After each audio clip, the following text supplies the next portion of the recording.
And they almost swear by the stuff. Now, in that we remember the story about the old fish and the little fish. The old fish is telling the little fish. Now, there's a big monster up there. He has 32 teeth. He has a pot of boiling oil, right? And he's gonna throw something down here. If you bite that hook, if you bite that thing, it comes down here from him, he's gonna snatch you up out of this beautiful environment. You can't breathe, you're gonna be bright, it's gonna be, ears gonna ring, you're gonna be about to go crazy, right? And the little fish swim around and he said, that old guy don't know nothing. That's what our children tell us. You don't know that. And the little fish bite it. And what happens? Up he comes, bright lights, stupid noises. He even see the boiling oil, but some of them is lucky. The little fish, the white man throw it back. So when he go back in the water, he now got old. He ain't biting at none of that. Oh no. You can sit down the latest gadget and say, oh no. So first I ain't biting at nothing. I'm gonna ease up to it. I'm gonna lick it. I'm gonna pull back away. I'm gonna see if I'm gonna bite from this end where it don't have none of them things on it. I'm gonna taste it. And then finally I might just suck on it a while. But I ain't gonna be biting at nothing. That's how you get old. Now, the white man throws stuff out here, bright colored stuff, bright colored cloths, good looking girls, all that. That's bait. All that's bait to divert you away from your mission. So that's the way we look at it. Also, wealth, fame, and success is bait too. So you have to be careful when you say, yeah, I'm arrived. You got to be careful with that. You got to go over that at least 10 or 20 times a day to make sure that you're on the right road, because the shaitan will use any bait to get you, just like the FBI. They get it, they don't have no, well, we won't use this bait, we won't use that bait. They use anything they can to trap the Negro. Anything. And they don't care what catch you. That's all we call them, that. They don't care. That's what happened with the people in California. We exhausted all of their remedies. So what we did was, just what you see, psychological guerrilla warfare has worked. We had to make them act in every way that coincides with the behavior of their system and their master. And we had to do it over and over again. And the main thing we had to have was self-discipline, self-control, right? Self-management, self-mastery. Because everybody was telling us, man, I wouldn't take that. I did that, I wouldn't take that. Well, suppose we answered, they called, and we responded to them crackpot Negroes. We'd be biting at they bait. They throw them niggas out there as bait. One thing about bait, it ain't no good story for the bait, especially if it's live bait. You know, fishermen used to catch live bait and put them out in the water to catch all the other stuff. You know what I mean? So you got to be careful about the bait. All of the people in Oakland, many of the people down there, remember, when they made their move in Oakland, it was a coordinated move. It was there, it was here. Remember, everybody's meeting down at my house to show that they're totally surrounded. But here's the thing, our degree is self issue. We're self-certified. We don't have, the only certification I have personally from the white man system is I'm a certified janitor. Because when I was at dual vocational institution, all my partners I went to classification, all my partners, they're not this bright. So when I first came in, hey man, what shop I ought to get into? I went to classification, the white man said, you got an 11th grade educator, you can take any course, airplane mechanics, dual vocational. It's one of them new institutions, well, new in them days, built in the 50s. They had airplane mechanics, they had all kind of things you could learn. What shop do you want to go? You can go to any shop you got. Maybe airplane mechanics, airplane repair. I said, you can put me in janitorial. Because all my friends, they were not educated that well. So that was just peer group.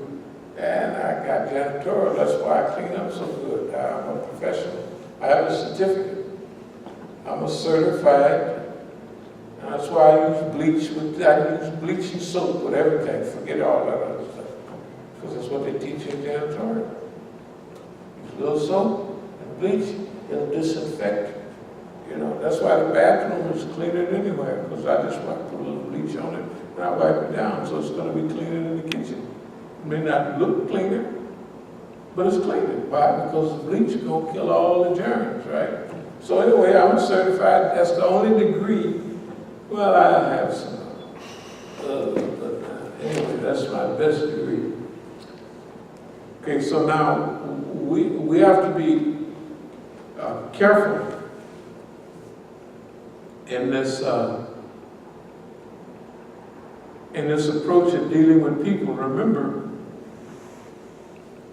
we have to educate a class of people that will in turn educate another class of people.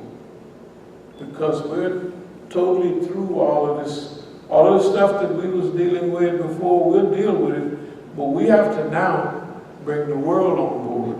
So we're going big time. We're not, we've done a good job so far. But we want Donald Trump, old Uncle Obama, and those people to control our lives. Just imagine what the world's going to look like in a few years from now. So it's incumbent upon us. Okay. So as we move toward a close, some people learn through great suffering, some evolve through experience. Some, and I have right here, so that I have noticed certain evolve, because especially of experience of Quran and tafsir. You can use that, and it's hard for Quran, right? Mm-hmm. So that's the criteria for right and wrong. But it's also a criteria for who you are. How far along the way are you? You know what I mean? That's why I say, for me personally, Quran and tafsir of Quran, we can identify with it. And like they was talking about Imam Ghazali up there, remember the Negroes, it was just super deep. Okay, it's good. But if you can survive as European, you're going to knock out Ghazali. The other thing about heroes, this is not arrogance, but we know Malcolm has been our hero all along. He still is. But Malcolm X and Martin Luther King did not adopt the principles of work and action of what was the old Uncle Tom? Farrakhan. Huh? Farrakhan. No. Way back 1915. You know the Negroes. Booker T. Booker T. Washington. And Booker T. Washington and the Talented Tenth. W.E.B. W. Du Bois. Mhm. That was 50 years, right? So Malcolm and King, that was 50 years from us. Why should we use that criteria? What about the differences in styles and fightings? Even great champions like Jack Johnson, they fought leaning back like this.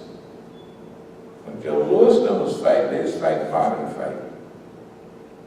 You can beat a man to death coming out there like this, leaning all back, and you leaning forward and low, right? It's different. He might get you with a few things, but even if he hits you, he's not going to hit you as hard as you are. Anyway, different style. We have to learn from all of our people. We have to adopt the style that's pertinent to now. You know, I was listening to what's the guy, Stokely, from Chicago. You know, Yeah. The black yeah. Well, yeah. He was speaking on Marcus Garvey and referencing what you said about the educated Negroes. He was talking about W.E.B. Du Bois. He said when Marcus Garvey referred to them, he told them because of their education or their intellectualism that they were 20 years behind. Yeah, they have to be. Because they go into school. Right. I tell my kids, I said, look, so y'all be listening to your daddy, I'm going to give you the game. I said, how could a teacher don't know that? They never been nowhere, they don't know nothing. I say, it's good to go there and read Robert. If you want to know about what's happening in the world, you better ask me, because they don't know.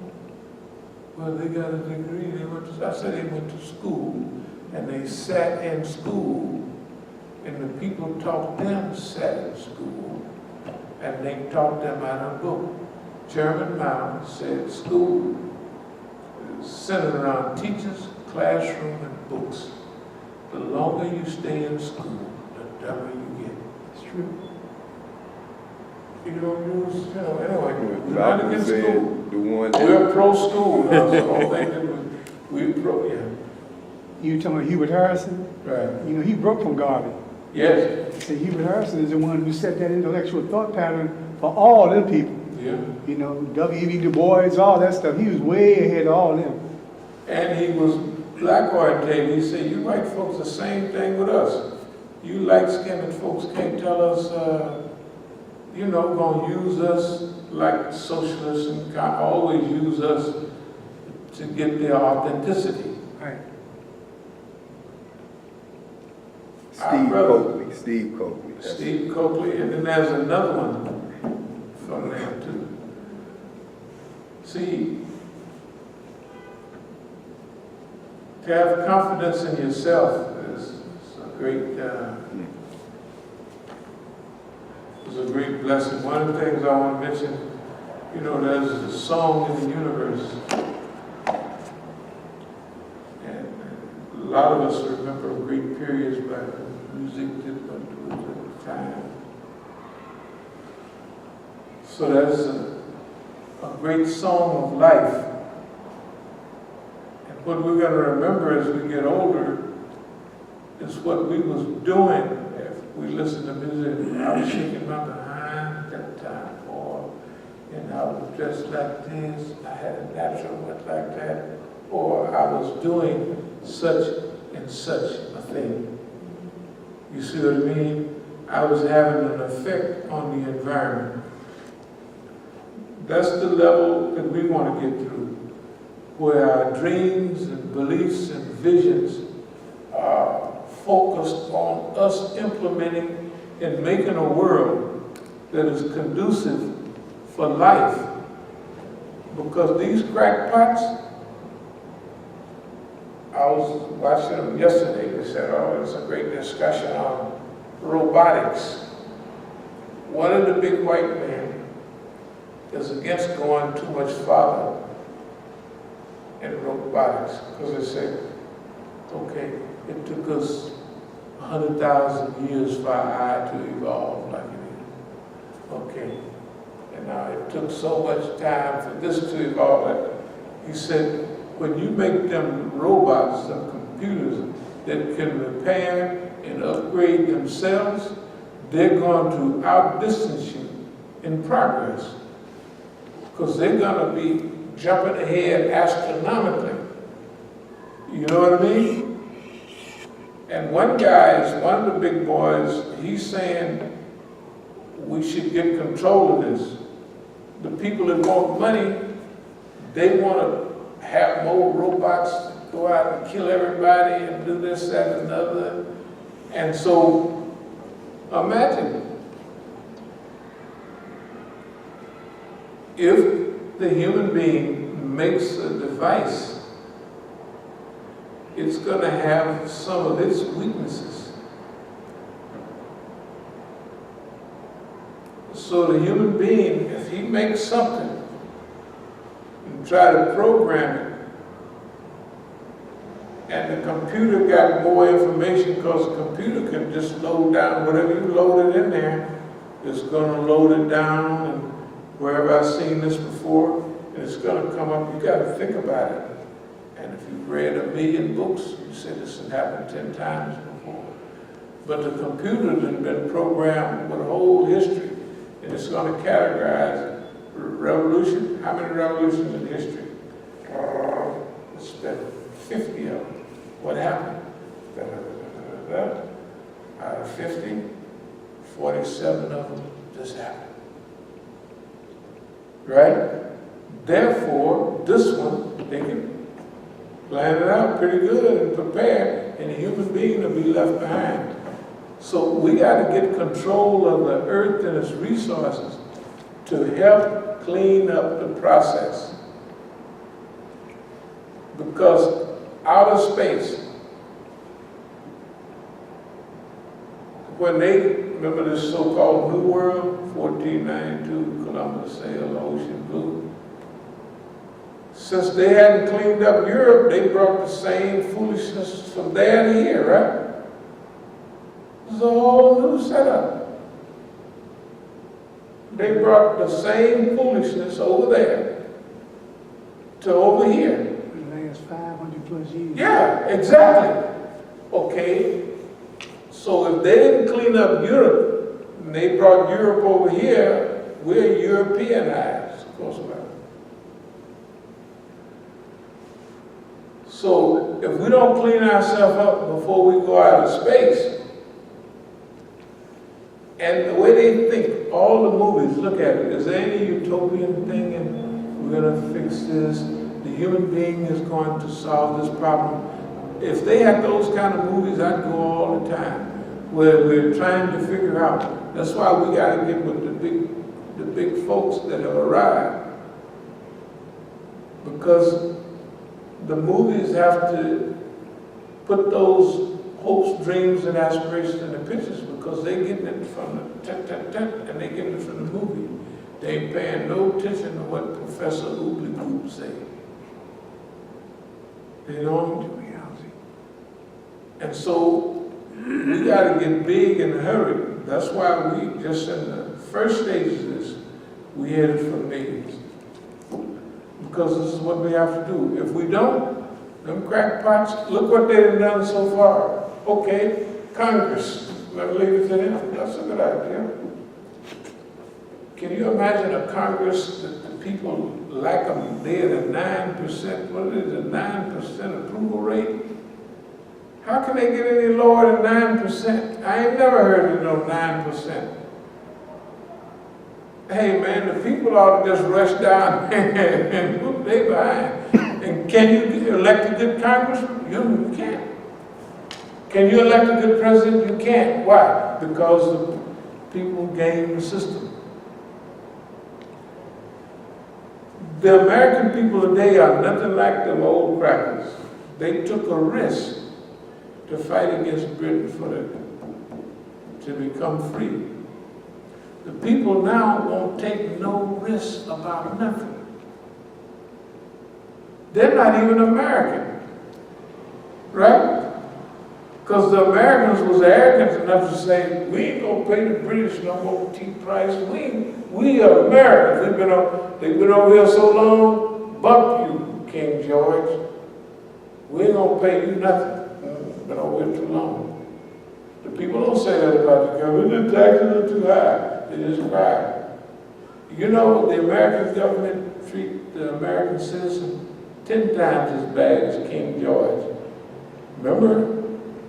All King George did was took a little tea tax. He wasn't going around shooting colonists like, oh, you're a nigga, bam, shoot you. Well, you scared me. Can you imagine? A police has got a gun. This nigga scared me, so I killed him. Oh, that's a good reason. They don't know how far. They didn't even do that in the old days. You know what I mean? They just started doing that. On this level, in slavery they do it because you ain't going to shoot no slave, that's all that money. Right? Then in Jim Crow, they just scare you to death and whoop you and lynch you a few. But yes. King George wasn't trying to take away your health care. King George, man, was a good guy. Historically, compared to these presidents, King George was great. Think about it. All they did, they put it in the Bill of Rights what they wanted. No quartering of troops, okay. Don't tread on me. Some other stuff, it wasn't nothing. You got a right to freedom of speech, press, and religion. You have a right to freedom of speech, press. You can say what you want, but it's going to cost you.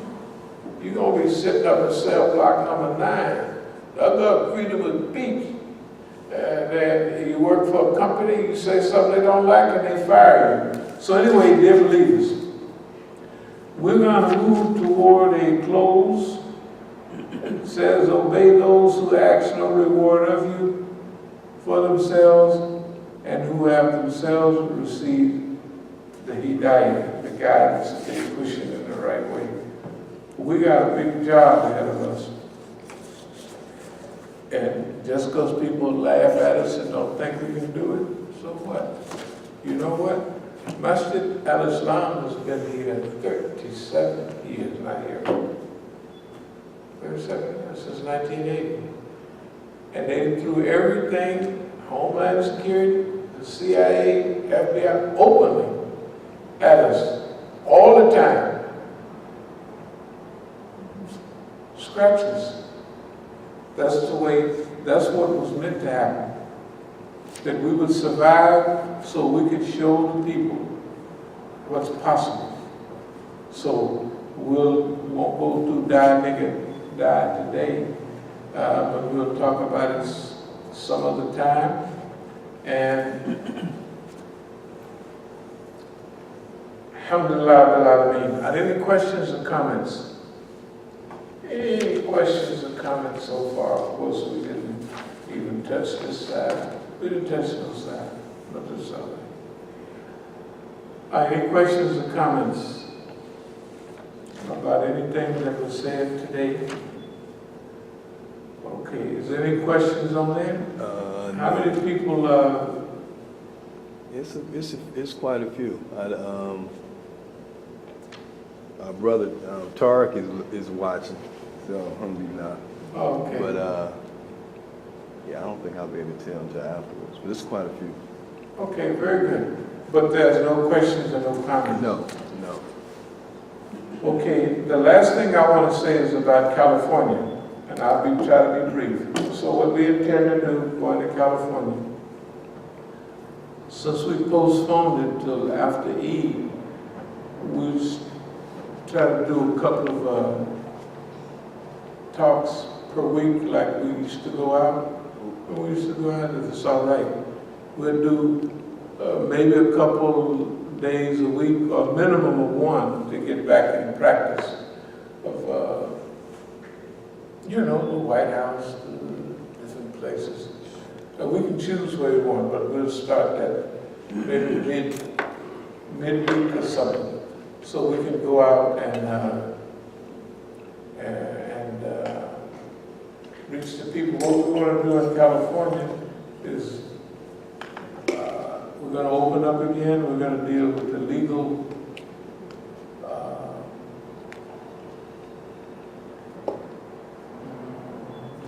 whatever the legal situation is, dealing with our property, dealing with the government, and eventually we will sue the government and sue Bank of America. But the main points will be suing the Bank of America and maybe OPD, FBI, Homeland Security, and then we'll follow up the rest a little bit later on. But that's what we want to do in California. So, and don't forget that Muslim Parliament, Majlis Ashur Islamiyya fi America, is the umbrella that we'll be working under. And so, starting now, not even when we get to California, we start moving, thinking, and acting for the big time, inshallah. Because if we don't go big time, they're going to manage our life. And if you trust your life to Don and the boys, and that's great.